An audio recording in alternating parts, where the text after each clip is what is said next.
मंत्री परिषद के मेरे सभी साथी, मेयर श्री, सभी विधायक,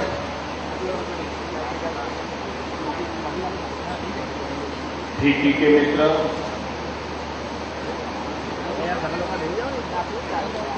जैन सिंह ज्वेलरी के साथ जुड़े हुए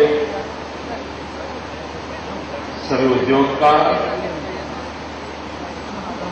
विदेश से आए हुए मेहमान, भाई और बहनों,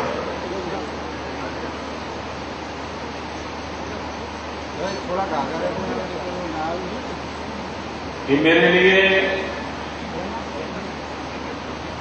आनंद का और सौभाग्य का अवसर है कि हम इस 3 दिवसीय समारोह का प्रारंभ कर रहे हैं।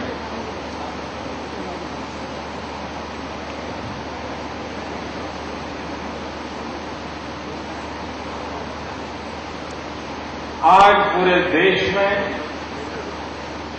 गुजरात विकास के क्षेत्र में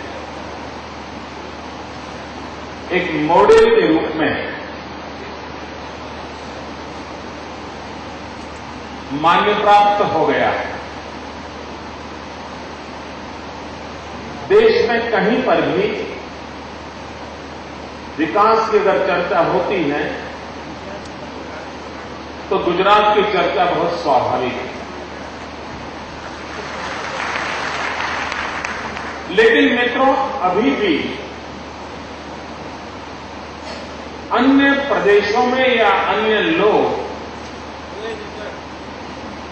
गुजरात के विकास की चर्चा जो करते हैं वो अभी भी उसके पूर्ण स्वरूप में चर्चा नहीं हो रही। तारीफ हो रही है, गुजरात की गौरव गाथाएं कही जाती हैं, लेकिन एक बहुत सीमित दायरे तक ही चर्चा होती है और वो ज्यादातर ये होती है कि भाई सरकार अच्छी है, वहां अगर पूंजी निवेश करेंगे तो बहुत जल्दी काम होता है और कोई गड़बड़बाजी नहीं है।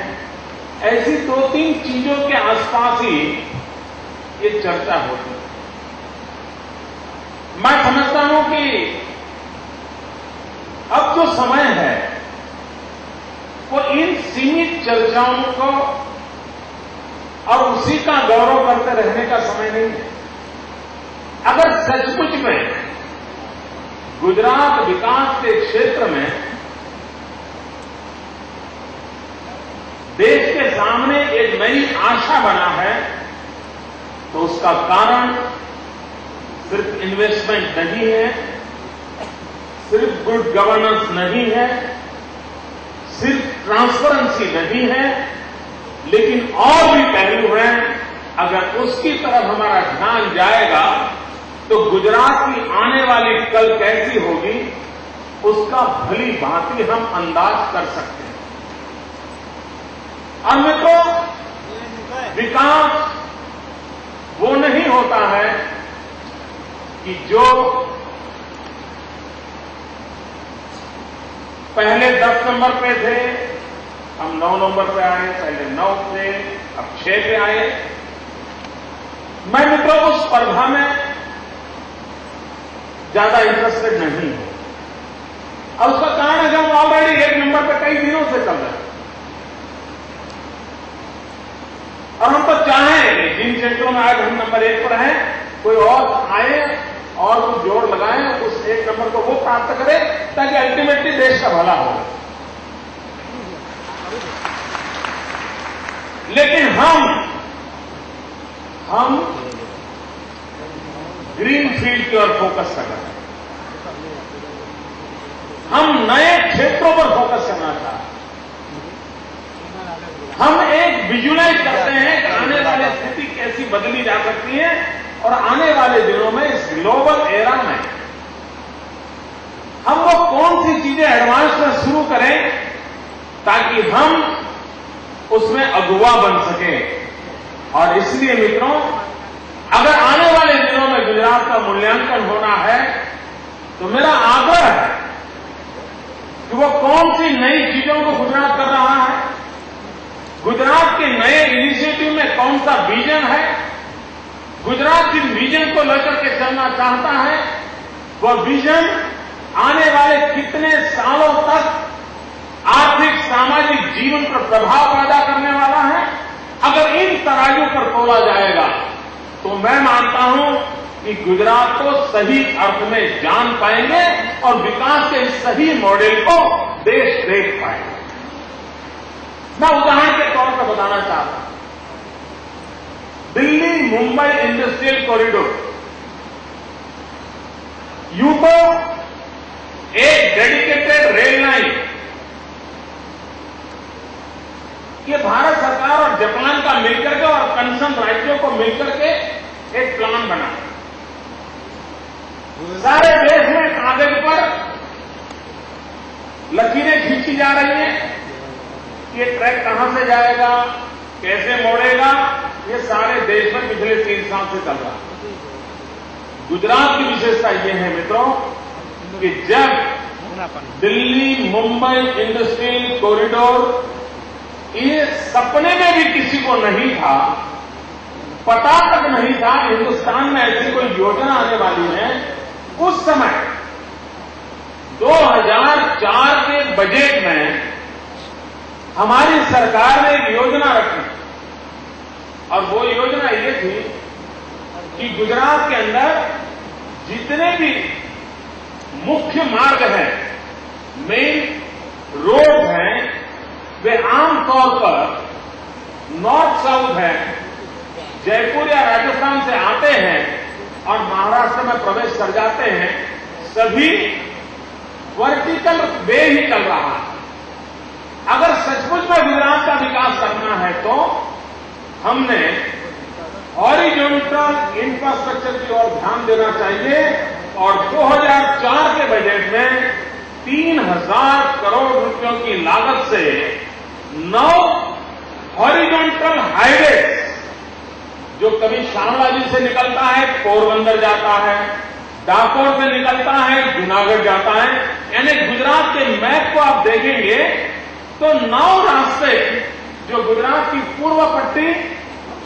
और गुजरात की पश्चिम पट्टी को जोड़ने वाले 9 रास्तों का इस योजना की, और उसका काम बड़ी तेज गति से आगे बढ़ा। मित्रों, दिल्ली मुंबई इंडस्ट्रियल कॉरिडोर आने के बाद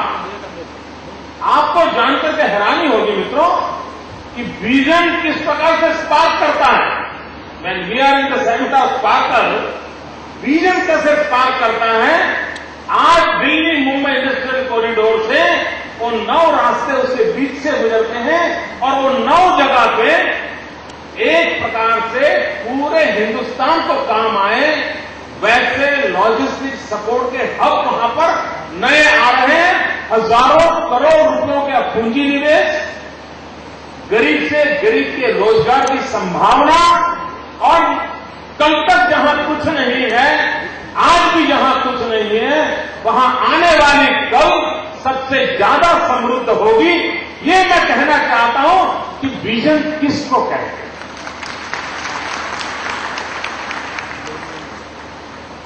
मित्रों, हमारे यहां